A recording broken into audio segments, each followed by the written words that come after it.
जब हामी त्यसरी कानुनी बाटो गइसकेपछि हामीसँग परामर्श गर्नुपर्नेमा अथवा हामीसँग प्रश्न उत्तर गर्नुपर्नेमा हामीसँग सुझावहरू सङ्कलन गर्नुपर्नेमा ती नभइकन नेतृत्वबाट सुनियोजित रूपमा गलत खालका चाहिँ हरकतहरू भएका छन्। म आज यस प्रेस मिट मार्फत उहाँहरूलाई सोध्न चाहन्छु, तपाईहरूले त्यो अधिकार कहाँबाट प्राप्त गर्नुभयो? के तपाईको मनपर्दी गर्ने ठाउँ हो एनआरएन युके? londonnepalnews.com नमस्कार अनि हार्दिक स्वागत छ तपाईं सम्पूर्णलाई लन्डन नेपाल न्यूजमा। म शिव भण्डारी। आज हामी एनआरएनए युकेमा विगत 1 वर्षभन्दा लामो समयदेखि चल्दै आएको आर्थिक पारदर्शिता सम्बन्धी मुद्दाबारे छलफल गर्न उपस्थित भएका छौं। गैर-आवासीय नेपाली संघ एनआरएनए युकेका उपाध्यक्ष रामचन्द्र पोखरेलजीलाई सीधा प्रश्न गर्ने अनुमति लिन चाहन्छु यस कार्यक्रममा। रामचन्द्रजी, विशेष गरेर तपाईहरु कार्य समितिमै बसेर पर्याप्त गृह कार्य नगरेर आर्थिक पारदर्शिताको विषयलाई लिएर मुद्दा मामिलातर्फ जानुभयो भन्ने आरोप छ। मुद्दामा जानुभन्दा पहिले के गृह कार्यहरू गरेर यहाँसम्म आइपुग्नु भएको हामी कार्यक्रम सुरु गर्न चाहन्छौँ। हजुर नमस्कार, धन्यवाद शिव भण्डारी सर हजुरको प्रश्नको लागि। यस कार्यक्रममा सहभागी आदरणीय सहकर्मी साथीहरू, आदरणीय पत्रकार साथीहरू, गैर-आवासीय नेपाली संघसँग आबद्ध सम्पूर्ण सदस्य तथा शुभचिन्तक महानुभावमा मेरो फेरि पनि यहाँहरुमा हार्दिक नमस्कार टक्राउन चाहन्छु। गैर-आवासीय नेपाली संघ बेलायतमा विद्यमान आर्थिक अनियमितता लगायतका व्यतिथिहरूका विरुद्धमा हामीले गरेका प्रयासहरूलाई सही निकास दिनुको सट्टा थप ढाकछोप गरी हाम्रा प्रयासहरूलाई निरुत्साहित गर्नेतर्फ वर्तमान नेतृत्व लागिसकेपछि यस विषयले बेलायती अदालतमा प्रवेश गरेको छ। यो हजुरहरूलाई प्राय थाहा नै छ र पत्रकार शिव भण्डारीज्यूको प्रश्नलाई मध्यनजर गर्दै म यहाँहरु समक्ष आफ्ना संक्षिप्त भनाइहरू राख्न चाहन्छु। विशेष गरी म हजुरहरूलाई सबभन्दा पहिला यसै परिप्रेक्ष्यमा आधारित रहेर अहिलेको कार्यसमितिभित्र रहेर आर्थिक अनियमितता लगायतका व्यतिथिका विरुद्धमा हामीले आजका दिनसम्म के प्रयासहरू गर्यौं र त्यसमा के रेस्पोन्सहरू हामीले प्राप्त गर्यौं भन्ने विषयमा यहाँहरु समक्ष प्रष्ट रूपमा राख्ने म अनुमति चाहन्छु। हजुरहरूलाई सबभन्दा पहिला म 24 नोभेम्बर 2019 तर्फ लान चाहन्छु, जुन दिन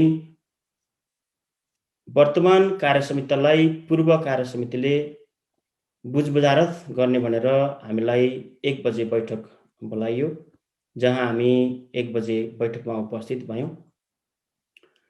तर बैठक त्यसको 4 घण्टापछि 5 बजे सुरु भयो र हामीलाई के भनिएको थियो भने त्यो 4 घण्टा अध्यक्षज्यू, पूर्व अध्यक्षज्यू र पूर्व कोषाध्यक्षज्यूले हिसाब किताब मिलाउन समय लगाउनु भयो भनेर भन्नुभएको थियो। तैपनि 5 बजे सुरु भएको बैठक अर्को 5 घण्टा चलिसकेपछि अथवा बेलुकीको 10 बजेसम्म चल्दा हामीलाई अथवा अहिलेको कार्यसमितिलाई पूर्व कार्यसमितिले 2 वटा माइनर बुक र केही हरहिसाब लेखिएका कागजहरू बाहेक खासै अन्य उपलब्धि हुन सकेन। त्यसपछि वर्तमान कार्यसमिति पूर्व कोषाध्यक्षज्यूले बुझाउनु भएका अस्पष्ट हरहिसाबका कारण त्यो हिसाब किताब लिन नमानेपछि समझदारीमा 2 हप्ताको समयावधि थप गर्ने र पूर्व अध्यक्ष लगायत कोषाध्यक्षज्यूले त्यसलाई स्पष्ट रूपमा चुस्त दुरुस्त हरहिसाब ल्याउनको लागि भनेर 2 हप्ता समयावधि थप गरियो र त्यो बैठक बेलुकाको 10 बजे समापन भयो। त्यसपछि हामीले 8 डिसेम्बर 2019 का दिन अर्को बैठक बस्यो, कार्यसमितिको बैठक। तर त्यस दिनमा आर्थिक को पाटोमा रिपोर्ट बुझाउने भनिए पनि त्यस दिनमा त्यस एजेन्डाले प्रवेश पाउन सकेन। सायद उहाँहरुको त्यो रिपोर्ट तयार नभएको हुन सक्थ्यो, त्यो हाम्रो एउटा अनुमान हो।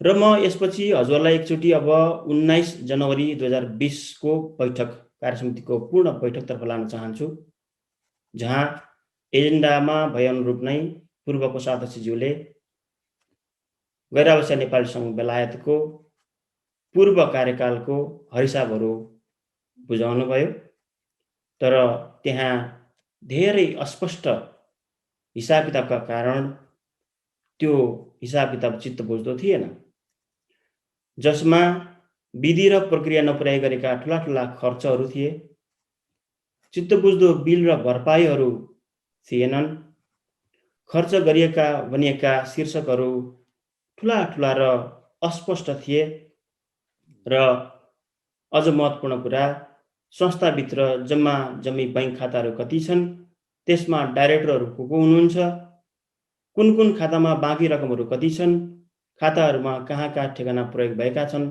जस्ता सवालहरूमा रिपोर्ट स्पष्ट नहुनुले त्यस रिपोर्टप्रति वर्तमान कार्यसमितिले चित्त बुझाउन सकेन र त्यस रिपोर्टप्रति छानबिन हुनुपर्छ भन्ने वर्तमान कार्यसमितिको मान्यता स्थापित भइसकेको थियो।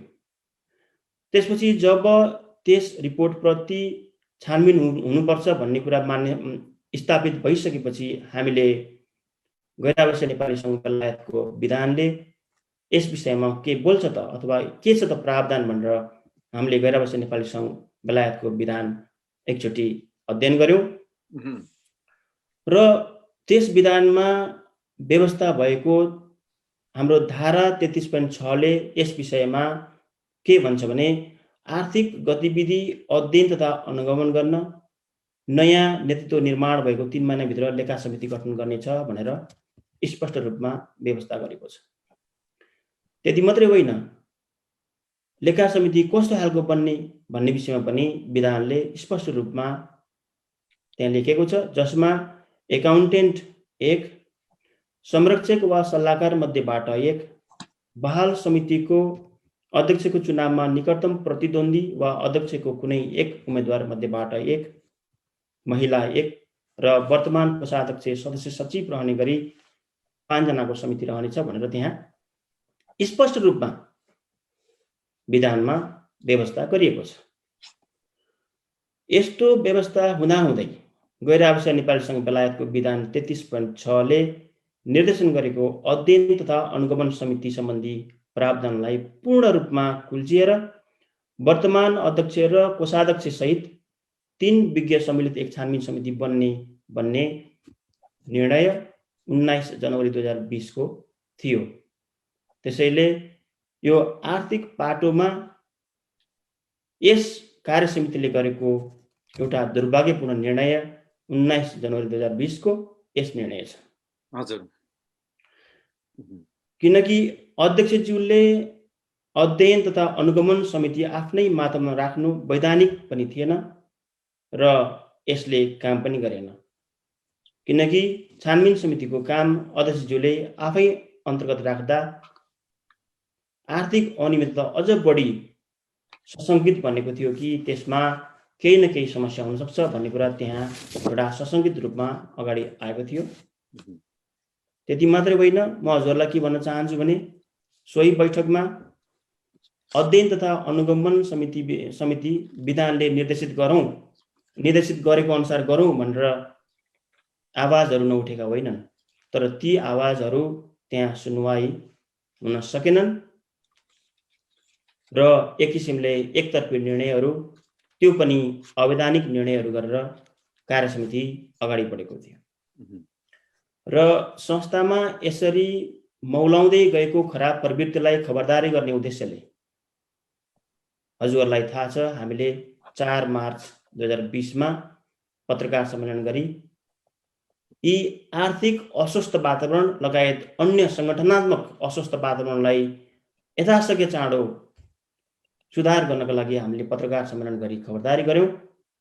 त्यसले कति काम गर्यो कति काम गरेन त्यो हजुरहरूलाई स्पष्ट रूपमा थाहा छ। त्यसपछि म हजुरहरूलाई 30 अगस्त 2020 को कार्यसमितिको पूर्ण बैठकमा एकचोटि लान चाहन्छु। करिब 7 महिनापछि त्यो बैठक भएको थियो महिनौदेखि उठेका आर्थिक अपारदर्शिताका विषयमा विगतमा भएका त्रुटिपूर्ण निर्णयहरूलाई सच्याउँदै नयाँ कार्यदिशा तय हुनेमा हामी आशावादी थियौँ। त्यसैले 19 जनवरी 2020 को निर्णय नम्बर 8 जुन अध्यक्षज्यूले आफ्नो मातहतमा छानबिन समिति लिनुभएको थियो, त्यो निर्णय नम्बर 8 विधान अनुकूल नभएले उक्त निर्णय खारेज गरी विधान अनुसार समिति गठन गर्न प्रस्ताव गरी एजेन्डा समेत पठाएकोमा त्यस एजेन्डालाई पूर्ण व्यवस्था गरिएको छ अथवा त्यस एजेन्डाले बैठकमा प्रवेश पाएको छैन। र अझ हाँसो लाग्ने कुरा त के छ भने 19 जनवरी 2020 को बैठकको निर्णयका आधारमा भन्दै गैर आवासीय नेपाली सङ्घ बेलायतको नियमित हिसाब किताब अडिट गर्ने कार्यमा संलग्न भइसकेका व्यक्तिहरूलाई नै फेरि लेखा समिति र छानबिन समितिको जिम्मा लगाइएको थियो। अब यहाँनिर बुझ्नुपर्ने कुरा के छ भने आफैले एकपटक छानबिन गरी सही सलामत छ भनी प्रमाणित गरेको आयव्ययको छानबिन आफैले गर्ने भन्ने कतिको सुहाउने कुरा हो, त्यो मैले हजुरलाई नै छोडिदिएँ त्यसको विषयमा उत्तरको लागि। र त्यसैले हाम्रो बुझाइ के हो भने 30 अगस्त 2020 को बैठकको यो निर्णय पनि अर्को एउटा दुर्भाग्यपूर्ण निर्णय थियो, किनकि अवैधानिक तथा विवादित लेखा तथा छानबिन समिति बन्नु, 19 जनवरी को विवादास्पद निर्णयमाथि त्यसैलाई आधार मानेर अर्को निर्णय गर्नु र यस अगाडिका हिसाब किताबमा अथवा यस अगाडि नै एकाउन्टेन्टको रूपमा हिसाब किताब हेरिसकेका एकाउन्टेन्टहरूलाई सोही हिसाब किताबमाथि छानबिन गर्न जिम्मेवारी सहित समितिहरू बनाउनुले आर्थिक अपारदर्शिता तथा अनियमितताको आशंकालाई घटाउने होइन थप बढाउने कामहरू भइरहेका थिए। किनकि के हामीसँग बेलायतमा अन्य एकाउन्टेन्टज्यूहरू हुनुहुन्थेन होला, किन रोजी विवादित मानिसहरूलाई फेरि त्यही कार्यमा ल्याउनु पर्ने बाध्यता के थियो? असहमतिदेखि नोट अफ डिसेन्टसम्मको परिस्थिति सिर्जना हुँदाहुँदै पनि तिनै व्यक्तिहरूलाई लेखा एवं छानबिन समितिमा नराखी नहुने त्यसभित्रको रहस्य के थियो त? यो एउटा जटिल प्रश्न मलाई आज सोध्न मन लागेको छ, जुन प्रश्न हामीले बारम्बार सोधिरहेका पनि हौँ। जब संस्थाभित्र अस्वस्थ वातावरणको विकास हुँदै जाने र एकपछि अर्को गर्दै सामाजिक व्यतिथिहरू थप मौलाउँदै जाने भएपछि हाम्रा जिज्ञासाहरू यस कार्यसमिति भित्रबाट सम्बोधन हुने सम्भावना नरहेपछि अथवा एकदमै पातलो हुँदै गएपछि संस्थाभित्र भइरहेका विकृतिका विरुद्धमा हामीले कानुनी बाटो अवलम्बन गर्नुभन्दा अर्को तात्कालीन बाटो नरहेपछि हामी कानुनी बाटो लागेका हौँ। यस विषयमा हामीले यसभन्दा पहिला पनि विभिन्न मिडियाहरू मार्फत यसरी नै प्रेस मिट मार्फत पनि हामीले जानकारी गराइसकेका छौँ। अब म हजुरलाई एकचोटि 6 अक्टोबर 2020 तर्फ लान चाहन्छु, जुन दिन हामीले हाम्रा लिगल टिम मार्फत एनआरएनए युके को आर्थिक तथा साङ्गठनिक गतिविधिमा आधारित रहेर विभिन्न जानकारीहरू माग गर्दै 20 वटा प्रश्नहरू हामीले पठाएका थियौँ। त ती 20 वटा प्रश्नहरू बाहिर सुन्नमा आए अनुसार ती 20 वटा सबै प्रश्नहरू आर्थिक पाटोसँग सम्बन्धित थिएनन् भन्ने पनि हामीले सुनेका छौँ, तर तिनीहरू एक अर्कामा इन्टर रिलेटेड थिए र ती प्रश्नहरू हामीले पठाइसकेपछि वास्तवमा हुनुपर्ने के थियो भने ती प्रश्नहरूलाई कार्यसमितिमा सम्प्रेषण गर्ने अथवा हाम्रो लिगल टिमले पठाएको चिठीलाई कार्यसमितिमा सम्प्रेषण गर्ने, त्यसपछि असन्तुष्ट साथीहरूसँग बसेर सल्लाह गर्ने, ती खालका एउटा प्रक्रिया हुनुपर्ने ठाउँमा 11 अक्टोबर 2020 का दिन एउटा कार्यक्रम आयोजना गरियो, सल्लाहकारहरूसँगको कार्यक्रम, र त्यस कार्यक्रममा तल्लोभन्दा तल्लो स्तरको गाली गलौजहरू प्रयोग गरेर कानुनी बाटो गएका साथीहरूलाई नराम्रोसँग गाली गर्ने कामहरू उहाँहरूबाट गराइयो। त्यति मात्रै होइन, फरक मत राख्ने हाम्रा उपाध्यक्षज्यूहरूलाई कार्यक्रममा बोल्न समेत दिएन र जुमबाट समेत रिमुभ गरियो। त्यसैले यस्ता खालका संस्था सहानुभूति बटाल्नका लागि गरिएका ती खराब हरकतहरूप्रति हामी धेरै दुखी छौँ र ती कार्यहरू धेरै नै निन्दनीय थिए। यसरी एक किसिमले खराब आचरण अथवा खराब प्रवृत्तिहरू मौलाउँदै अगाडि बढ्दै गएपछि हामीले जुन एउटा कानुनी बाटो रोज्न बाध्य भयौँ र त्यसपछि हामीले अर्को एउटा फेरि हामीले पत्रकार सम्मेलन राख्यौँ। त्यसमा हजुरहरू पनि जोडिनु भएको थियो। 10 नोभेम्बर 2020 का दिन हामीले पत्रकार सम्मेलन आयोजना गरी हाम्रा तमाम सदस्यज्यूहरूलाई हामीले जानकारी गराएका छौँ। किनकि हाम्रा तमाम आदरणीय सदस्यज्यूहरूप्रति हामी उत्तरदायी देखिनुपर्छ। जब संस्थामा नराम्रा कामहरू भइसकेपछि र हामी कानुनी बाटो जानुपर्ने बाध्यता भइसकेपछि हामी किन गयौँ, कसरी गयौँ, हामीले पहलहरू के गर्यौँ, के सुनवाई भयो, के भएन भन्ने कुराहरू जानकारी गराउनको लागि भनेर हामीले 10 नोभेम्बरको दिन हामीले पत्रकार सम्मेलन गरी हामीले जानकारी दियौँ। र म हजुरलाई एकचोटि अब 14 नोभेम्बर 2020 को आकस्मिक बैठकतर्फ लान चाहन्छु, जुन बैठक गैर आवासीय नेपाली सङ्घको वर्तमान कार्य समितिको आकस्मिक बैठक थियो। जुन बैठकमा अध्यक्षज्यूले गाली र गलौजबाट सुरु गर्नु भनेको त्यो बैठक, जहाँ उहाँले मेरो केही पनि हल्लन्न भन्ने खालका एकदमै तुच्छ खालको गाली गरेर उपाध्यक्षज्यूहरू, हामी जो कानुनी बाटो हिँडेका साथीहरूलाई उहाँले बैठकबाट निक्लिन निर्देशन दिनुभयो।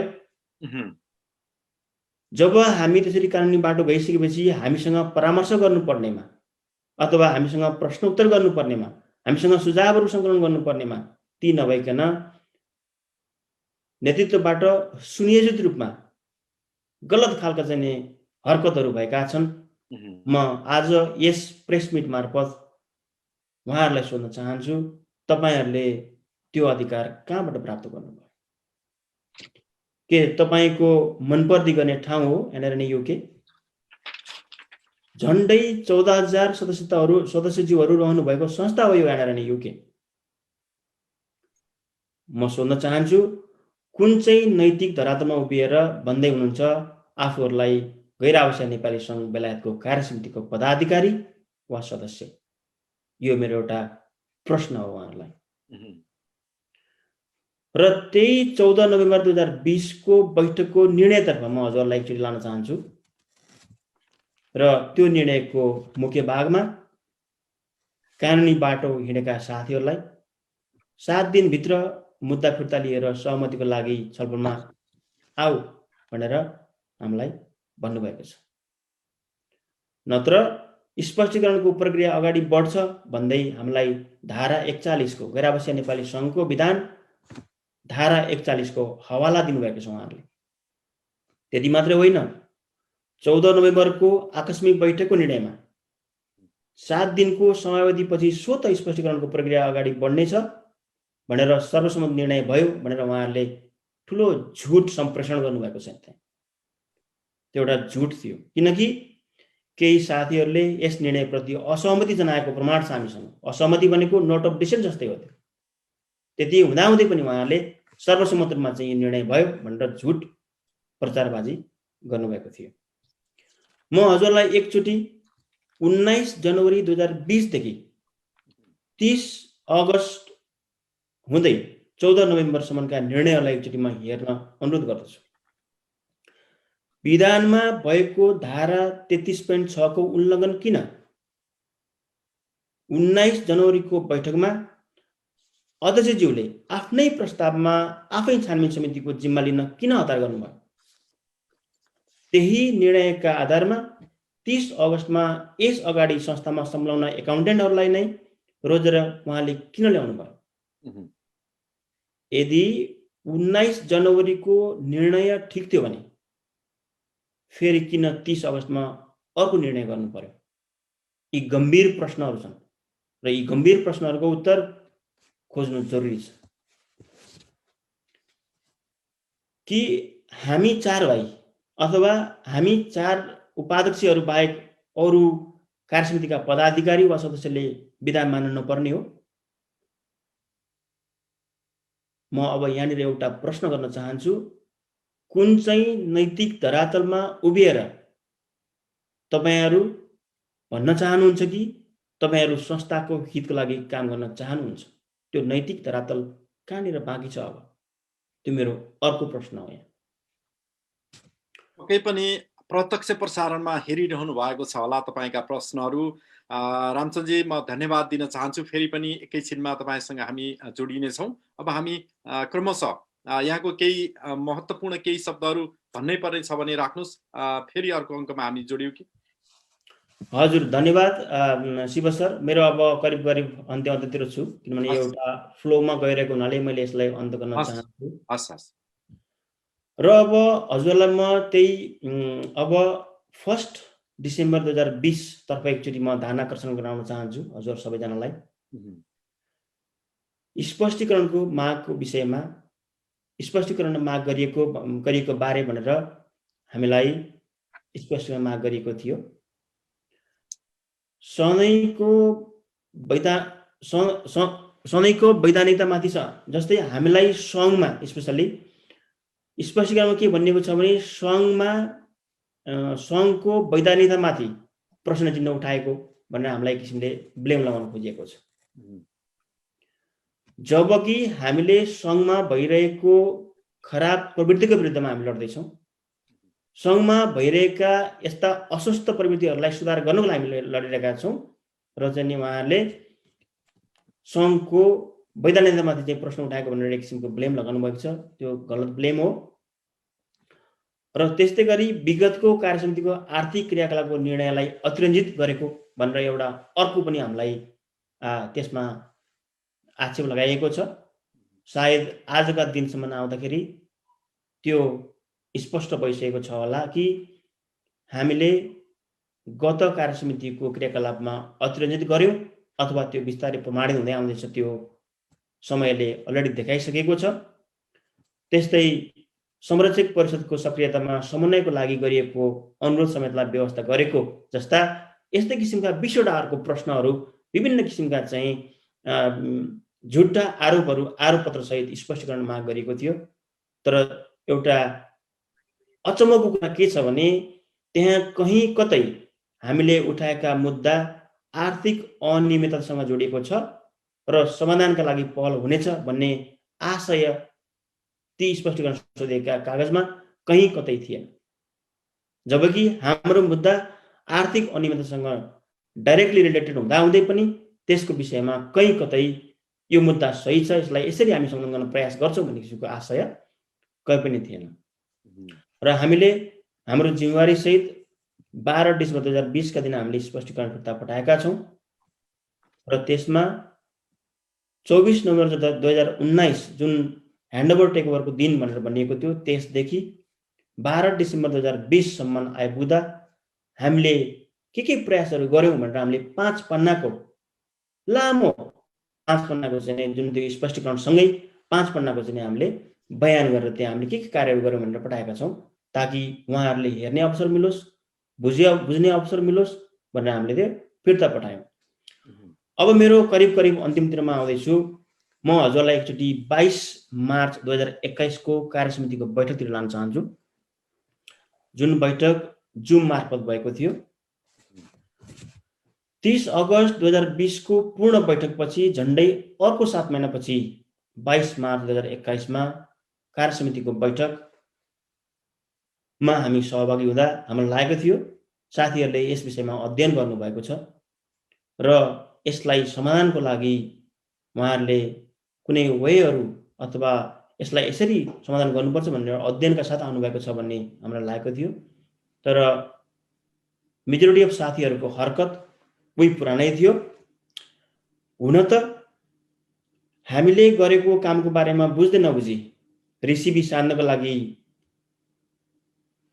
जुन कार्यसमितिले खेद प्रस्तावहरू पास गर्छ, जुन कार्यसमितिले कारबाहीको लागि सिफारिस गर्छ र त्यसपछि के हो भनेर हामीसँग स्पष्टीकरणको चिठी काट्छ, आर्थिक अनियमितताका विरुद्धमा संस्थागत शुद्धिकरणको अभियानमा लागेका हामी उपाध्यक्षहरूलाई विभिन्न सोशल मिडिया लगाएर गाली गर्छ र अपमान गर्छ र त्यही कार्यसमिति जसले दिवा सपना देख्छ र आर्थिक अपारदर्शिताका मतियारहरूले जे बोल्नुभयो उहाँहरूको कुरालाई सही थाप्दै ताली पड्काउँछ र त्यही कार्यसमिति जसले गत चुनावमा तमाम सदस्यहरूलाई गरेका बाचाहरूलाई रद्दीको टोकरीमा फालेर बजारमा नाङ्गो नाच देखाउँछ र नाङ्गो नाच देखाउन अझ बढी प्रोत्साहन गर्छ र भन्छ संस्थामा हामी एक पैसा पनि यताउता हुन दिँदैनौँ, संस्थाको लागि हितको लागि हामी लड्छौँ भनेर भन्छ।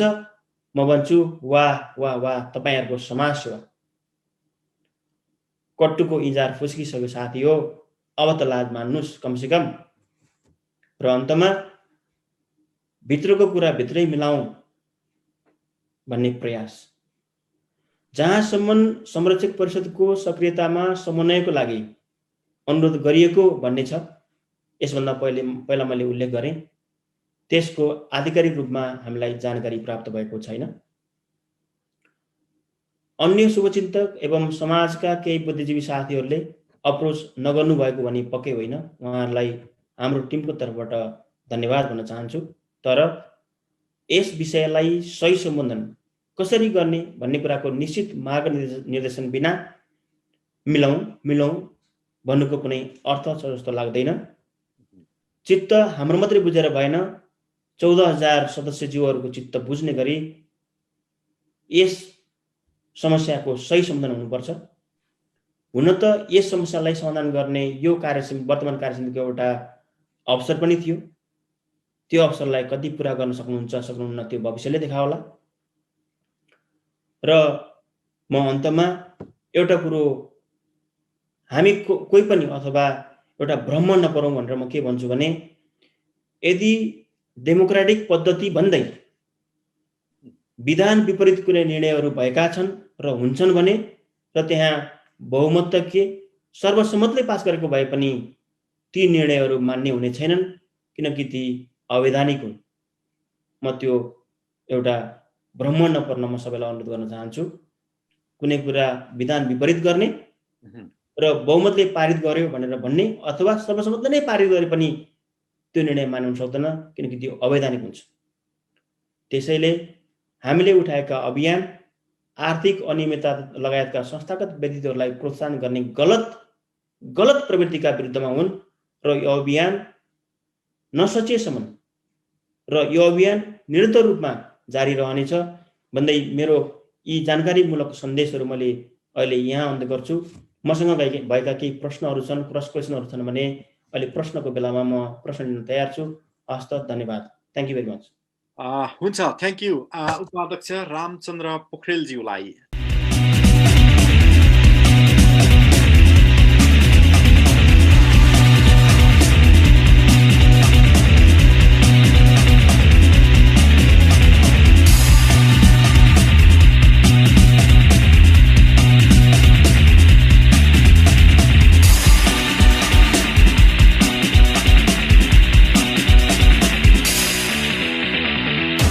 हेर्दै हुनुहुन्छ लन्डन नेपाल न्यूज।